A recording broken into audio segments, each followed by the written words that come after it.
Fala nação rubro-negra, no vídeo de hoje, vamos falar sobre a primeira derrota do Flamengo sob o comando de Felipe Luiz, no clássico contra o Fluminense por 2-0. Essa derrota, além de quebrar a sequência de 3 vitórias seguidas, levantou alguns pontos de alerta importantes para o nosso time, especialmente com o jogo do ano chegando, a semifinal da Copa do Brasil contra o Corinthians. Então, fica até o final, porque tem muito detalhe pra gente destrinchar aqui sobre essa partida. Para começar, vamos falar do significado desse jogo sob duas óticas diferentes. De um lado, a derrota em um clássico sempre pesa, ainda mais porque isso praticamente enterra qualquer esperança que ainda tínhamos de disputar o título do Campeonato Brasileiro. Por outro lado, temos que levar em consideração que o Flamengo entrou em campo completamente desfigurado, sem nenhum dos seus titulares no meio-campo. Pulgar, Gerson, De La Cruz e Arrascaeta estavam fora, todos desgastados após a data FIFA. Ou seja, o time que vimos em campo não foi o mesmo que vem dando alegrias nas últimas semanas. Isso alivia um pouco a frustração do resultado, já que essa formação, cheia de desfalques, não é a que enfrentará o Corinthians no domingo.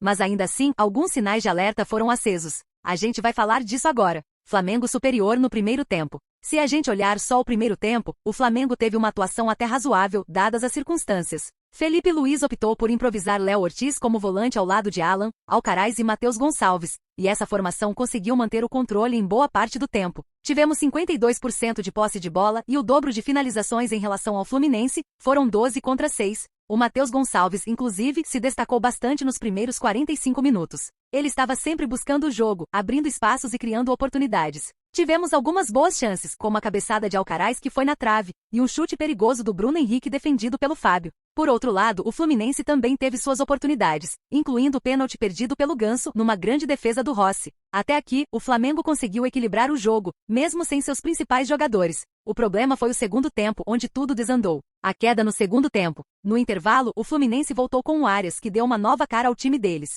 Já o Flamengo manteve a mesma formação, mas o time voltou irreconhecível. Matheus Gonçalves já estava cansado, Léo Ortiz sumiu do jogo, e Alan começou a errar muito. O Alcaraz, que vinha errando nas tomadas de decisão desde o primeiro tempo, continuou cometendo os mesmos erros. Aos 4 minutos do segundo tempo, Ganso fez um passe genial que desmontou nossa defesa e abriu caminho para o gol do Lima. 10 minutos depois, veio o segundo gol do Fluminense com o Arias, aproveitando um erro de posicionamento da nossa defesa. E assim, em 10 minutos, o Flamengo entregou o jogo. A partir daí, ficou muito difícil reagir. Felipe Luiz até tentou mudar, colocando Michael e Plata, mas já estava 2-0, e a reação não veio. As substituições demoraram para surtir efeito, e o time só voltou a criar uma chance real aos 32 minutos, com uma cabeçada do Léo Pereira que acabou indo para fora. Problemas de posicionamento e falhas defensivas. Agora vamos falar sobre algo que chamou muita atenção. Os 2 gols do Fluminense surgiram de falhas na lateral esquerda, onde o Ayrton Lucas estava. No primeiro gol, ele centralizou demais para disputar uma bola, perdeu a posse,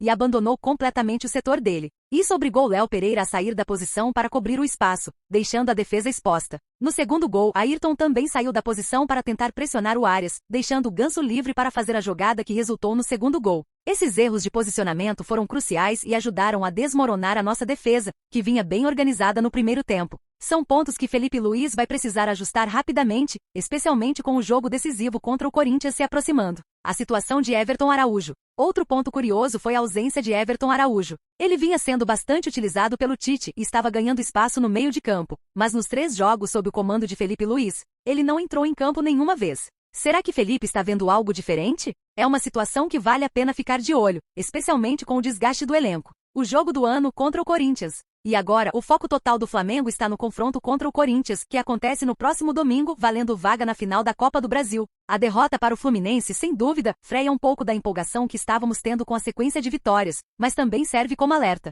O desempenho individual de alguns titulares preocupa, como Gabigol e Bruno Henrique, que passaram em branco nas últimas 3 partidas. Precisamos ver esses jogadores em seu melhor nível no domingo, porque o Corinthians vem embalado, cheio de moral, depois de golear o Atlético PR por 5-2.